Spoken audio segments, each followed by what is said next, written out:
ছিল, কিন্তু আমি দুপুরবেলাটা যাওয়া ঠিক আমার মনে হচ্ছে আমি যাব না, কারণ আমার শরীরটা ঠিকঠাক লাগছে না।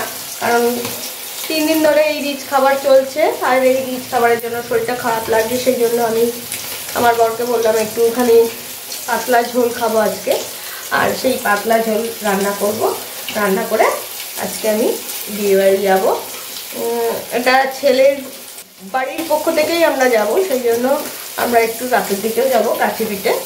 সেটা পুরোটাই তোমাদের ব্লগের মাধ্যমে শেয়ার করবো। হচ্ছে ফলুই মাছ, আর আজকে আমার রেসিপি ফলুই মাছের পাতলা হালকা পাতলা ঝোল। আর সেই হালকা পাতলা ঝোলটা আমি কিভাবে করব তোমাদেরকে শেয়ার করব। প্লিজ তোমরা একটু ভিডিওটার মধ্যে চোখ রেখো। মাছ ধুয়ে পরিষ্কার করে নিয়েছি, আর দিয়ে দিচ্ছি নুন, দিয়ে দিচ্ছি হলুদ। এবার মাছটাকে ভালো করে মাখিয়ে নেব।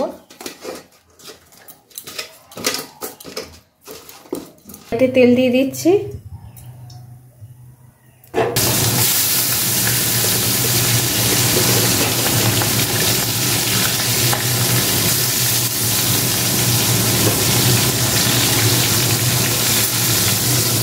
আজকে আমাদের বিয়ে বাড়ি আছে, আর এই বিয়ে বাড়ি আছে বলেই আমি একটু হালকা পাতলা ঝোল করবো। কারণ দু তিন দিন ধরেই আমাদের বিয়ে বাড়িতে চলছে, এত রিচ খাবার হচ্ছে, তার জন্যই আমি হালকা খেতেও পছন্দ করি, আর শরীরের দিকে তাকিয়ে আমি একটু হালকা পাতলা ঝোল খেয়ে আমি রাত্রে আমরা সবাই বিয়ে বাড়ি যাবো। সেই রেসিপিটা যে হালকা পাতলা করছি, সেই রেসিপিটা আমি তোমাদেরকে শেয়ার করব।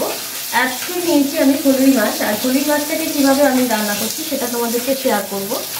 আর চলো এখন আমি মাছ এখন একটু ভেজে নিচ্ছি।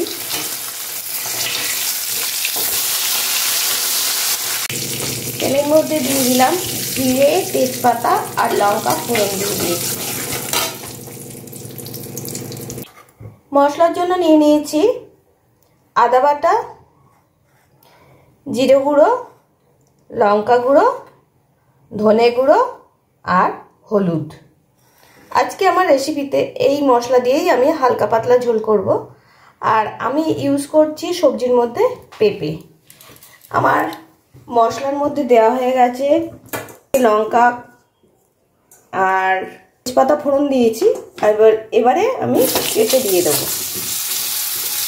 পেঁপেগুলো কেটে ধুয়ে পরিষ্কার করে রেখেছিলাম, এবারে পেঁপে দিয়ে দেবো।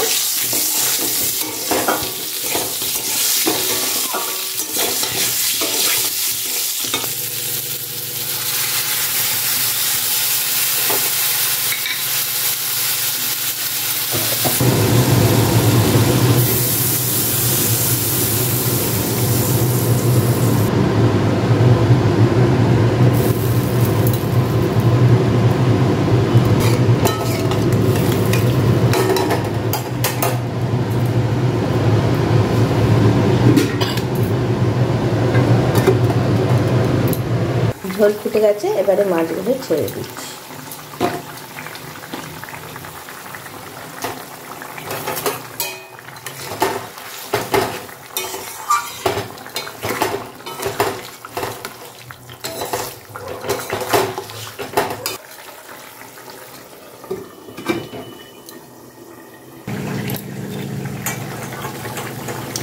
ঝোল আমার হয়ে গেছে, এবারে আমি নামানোর আগে একটু ধনে পাতা দিয়ে দেবো।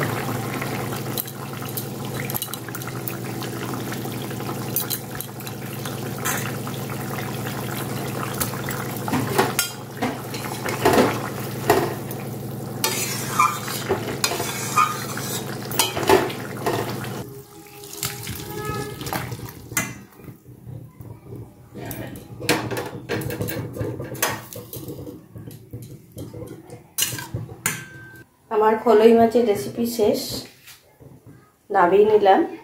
হালকা পাতলা একটা ঝোল, কারণ পরপর কয়েকদিন রিচ খাবার খাওয়ার পর এইরকম হালকা পাতলা ঝোল বেশ ভালোই লাগে।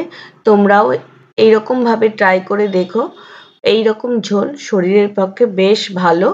আর আমার ব্লগটা এখানেই আমি শেষ করলাম।